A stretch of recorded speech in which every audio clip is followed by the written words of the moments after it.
Olá, meninos e meninas, eu sou Isabel. Nosso assunto hoje são as orações subordinadas adjetivas. Então, orações subordinadas são orações que exercem função sintática dentro de outras orações que são chamadas as orações principais. Ora, se essas orações são orações subordinadas adjetivas, é porque elas são expansões de adjetivos, né? As orações subordinadas substantivas são expansões de substantivos. As orações subordinadas adverbiais são expansões de advérbios. E as orações subordinadas adjetivas são expansões, são ampliações de termos adjetivos, tá? É o que está aqui para vocês, são ampliações de termos adjetivos.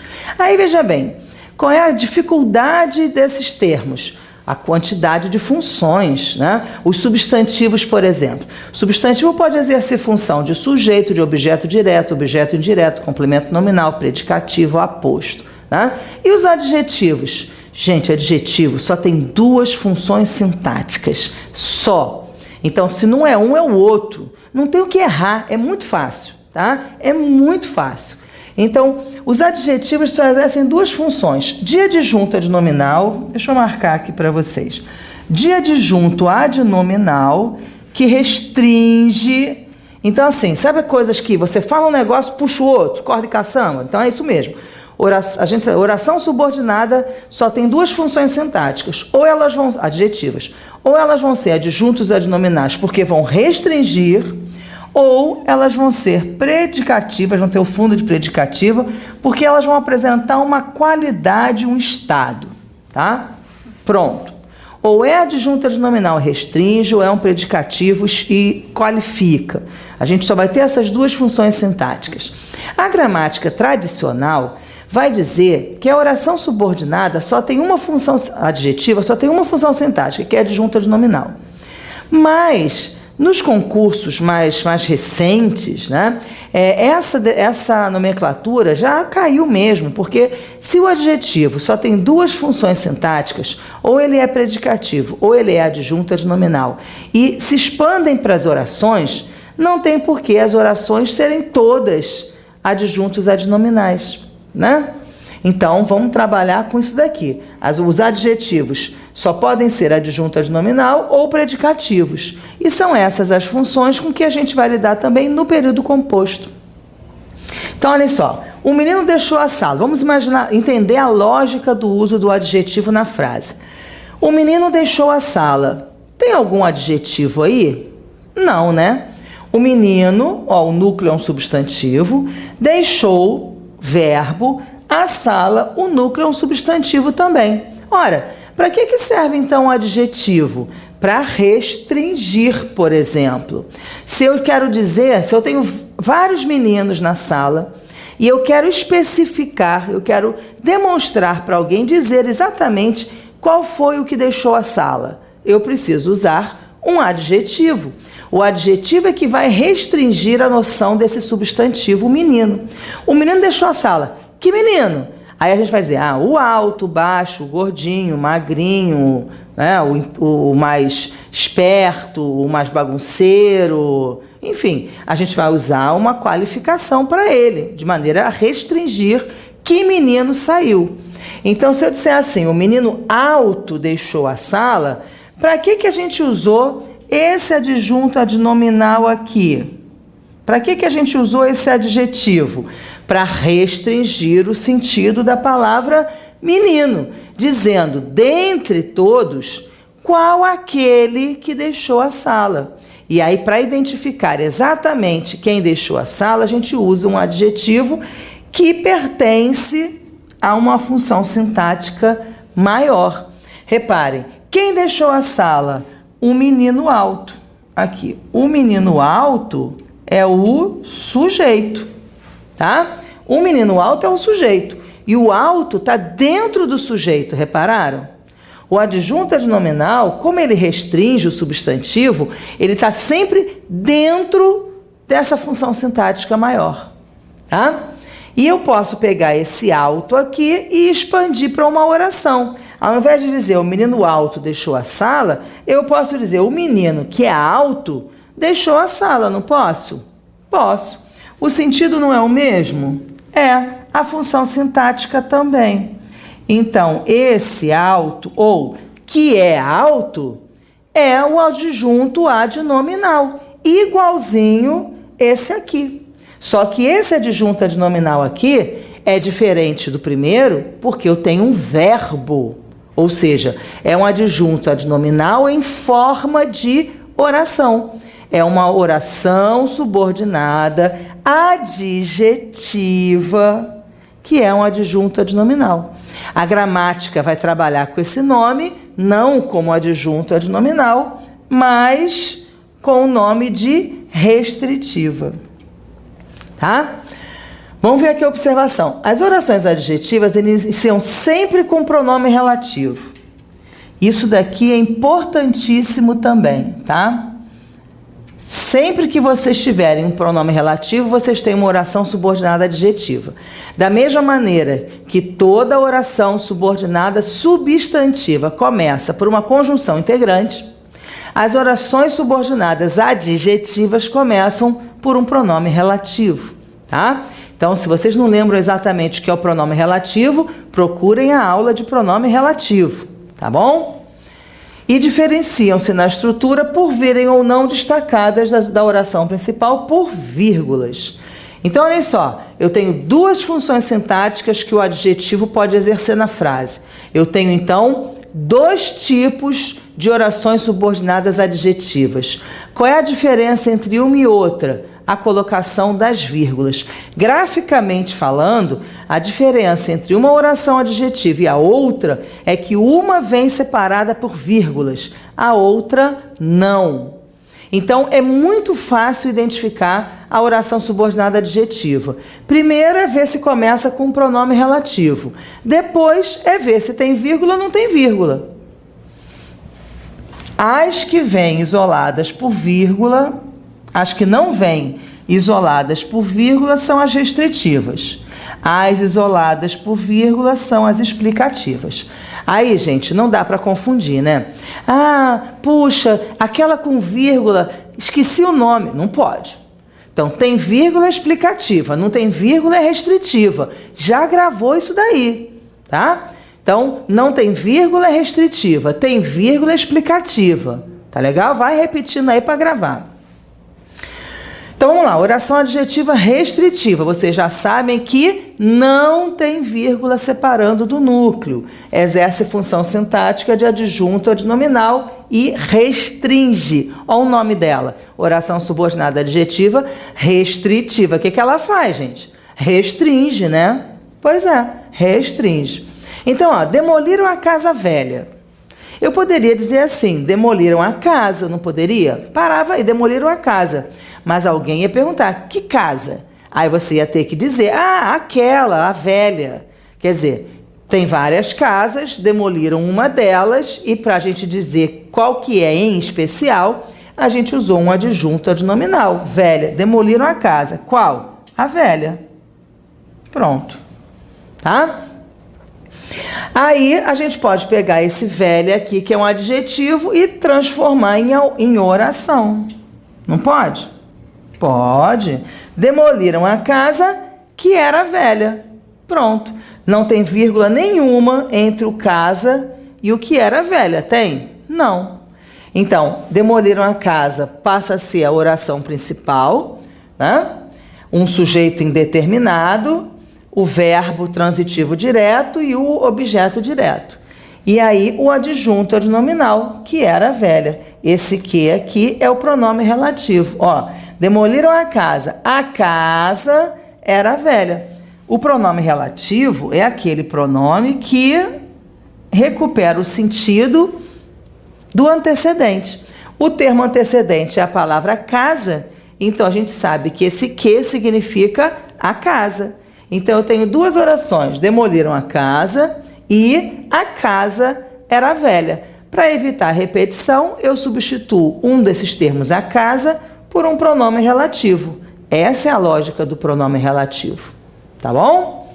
Então, esse que era velha serve para caracterizar, para restringir a casa que foi demolida. Dentre todas as casas, aquela que era velha é a que foi demolida.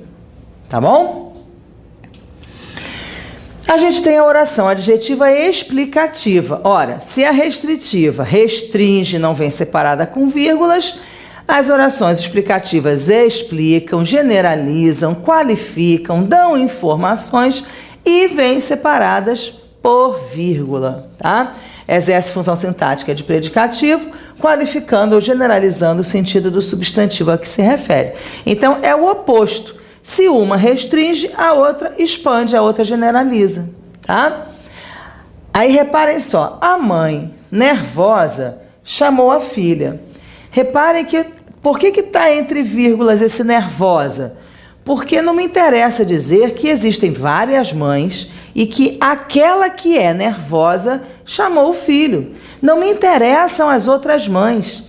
Nesse contexto aqui com as vírgulas, me interessa é que a mãe chamou a filha.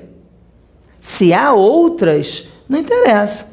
Então, esse nervosa aqui identifica o estado da mãe, mas não serve para restringir que mãe, para identificar que mãe chamou a filha, tá? Que mãe chamou a filha? Ué, não sei. Agora, aquela ali que estava nervosa, ela chamou a filha, tá? Então, reparem, as vírgulas aqui vão me obrigar a trabalhar com esse termo nervosa como um predicativo do sujeito. Então, a mãe chamou a filha, a mãe é o sujeito, nervosa é o predicativo do sujeito, que diz o estado da mãe, chamou é o verbo transitivo direto e a filha é o objeto direto. Eu posso pegar esse nervosa e expandir para uma oração. A mãe, que estava nervosa, chamou a filha. Então, a mãe chamou a filha, a mãe estava nervosa. Olha o pronome relativo aqui, né? Esse pronome relativo substitui o termo a mãe. E ela vai ser explicativa porque vem aqui entre vírgulas. Então, a gente está dando uma explicação sobre a mãe, uma informação sobre a mãe. As crianças que são muito curiosas perguntam tudo, tá? Mesma coisa. Então, esse que substitui a palavra crianças. As crianças são muito curiosas, as crianças perguntam tudo, tá? Então, aqui eu estou dizendo um estado. A mãe chamou a filha. Qual é o estado da mãe? O estado da mãe é que ela estava nervosa, é o nervosismo. Nesse segundo, não tem um estado, repararam? Não é assim, as crianças, qual é o estado das crianças? As crianças são curiosas. Não é um estado, é uma qualidade, né? É uma informação. As crianças são muito curiosas e as crianças perguntam tudo. Então, não precisa só a oração adjetiva explicativa dizer um estado, pode dizer uma qualidade também, né? Uma informação, que é esse caso aqui, tá? De qualquer maneira, vem entre vírgulas, começa com pronome relativo, pronto. Oração subordinada adjetiva explicativa, não tem erro, tá? Não tem erro. Para a gente terminar, uma observação que é importantíssima. Muitas vezes a gente coloca vírgula por causa de pausa. E é verdade, a vírgula serve para marcar pausa, então não há erro nenhum em colocar vírgula marcando pausa. O problema é que às vezes a gente coloca a vírgula, a gente marca uma pausa que não pode ser marcada com vírgula. A vírgula marca a pausa, mas nem todas as pausas são marcadas com vírgula. Então, às vezes o sujeito é um sujeito que fica muito grande, porque a partir do núcleo é inserida uma oração adjetiva restritiva, aí o sujeito fica imenso, né? Mas ela não pode vir separada por vírgula, tá? Então, muito cuidado com isso. A colocação das vírgulas nas orações adjetivas atende apenas a critério sintático-semântico. Eu não posso dizer que ela significa que a pausa, a vírgula aqui, é colocada para marcar pausa. A vírgula nas orações adjetivas, elas diferenciam a oração adjetiva restritiva da oração adjetiva explicativa. Então, elas não seguem outro critério a não ser o critério sintático semântico, tá? Então não há emprego estilístico. Em alguns concursos, eu já vi várias vezes questões assim,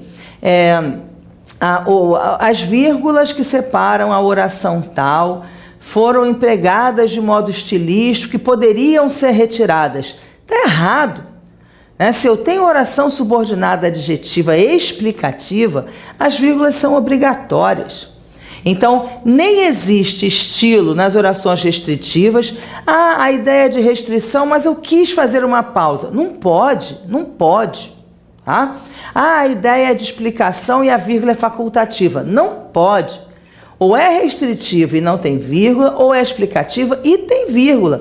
Não tem estilo nesse caso. Mas é o meu texto, eu quero. Não pode. Tá? Não pode. Então, por exemplo, e aí vocês já sabem que quando eu coloco aqui o asterisco é porque são frases que não pertencem à norma culta, tá? Então, olha só. O menino que eu encontrei ontem na esquina da minha rua é meu aluno. É muito comum a gente fazer essa pausa, não é? O menino que eu encontrei ontem na esquina da minha rua, aí a gente fala, rua, né? Faz uma entonação em ascendência, é meu aluno. E aí a gente faz uma pausa. Ora, o que justifica essa pausa? Essa vírgula está sendo colocada para separar que termo? Pois é, nenhum.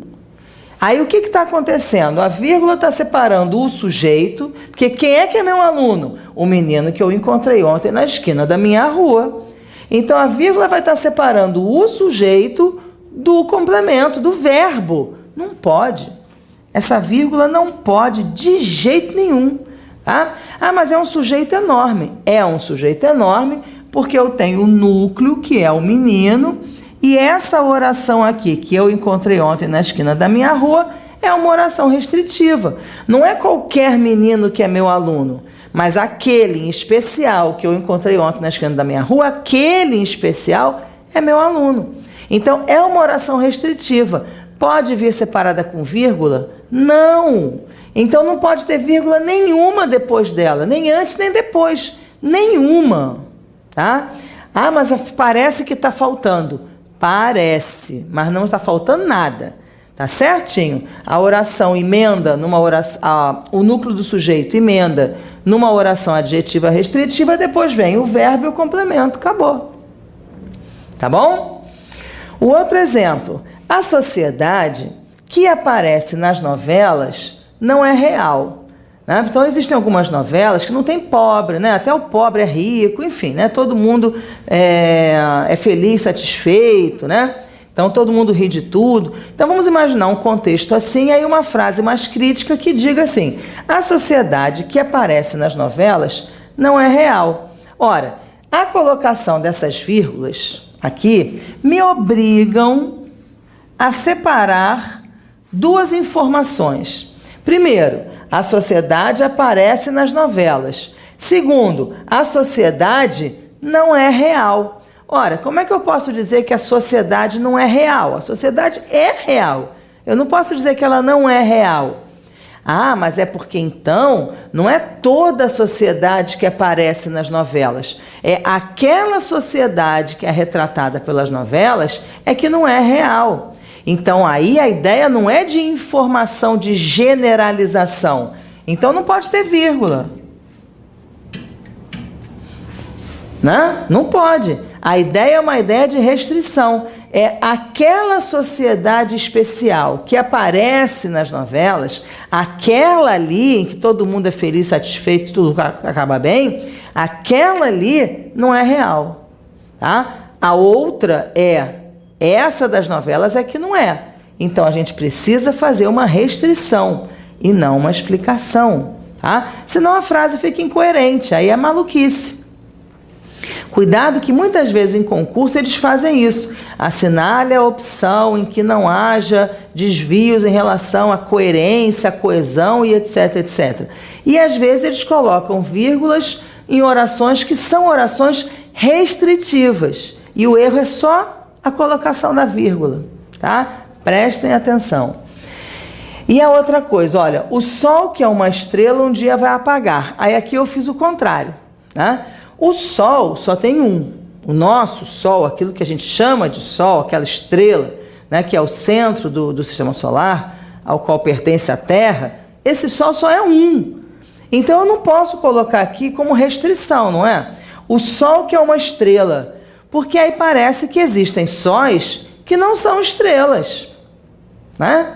Então a ideia não é uma ideia de restrição. Esse Sol que é uma estrela um dia vai apagar, os outros não. A ideia aqui é uma ideia de explicação. Então eu tenho que botar vírgulas. O Sol um dia vai apagar e o Sol é uma estrela. Aqui sim eu tenho duas informações. Então aqui sim as vírgulas são obrigatórias, tá? Então prestem muita atenção nessa questão da colocação das vírgulas, das restritivas e das explicativas, porque isso volta e meia é questão de concurso. Tá legal? Então é isso, gente. Até a próxima!